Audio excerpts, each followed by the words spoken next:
Hi, Kevin Murphy here. I'm going to tell you why I made the new leave-in repair treatment. Hair colouring techniques have changed a lot in the past few years, and now the hair has a very different porosity from the roots to the tips.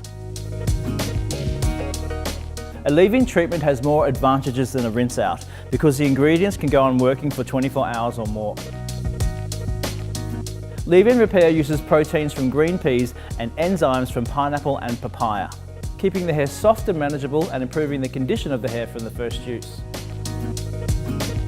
Hydrolyzed keratin protein mimics the peptide sequence naturally found in the hair. This repairs the surface of the hair. It contains jojoba seed oil for elasticity and softness, and bamboo extracts for strength. Leave-in repair reduces moisture loss, protecting and improving the quality of the hair over time. So here are the final results of the leave-in repair treatment. Shiny, glossy, weightless hair with the added bonus of heat protection.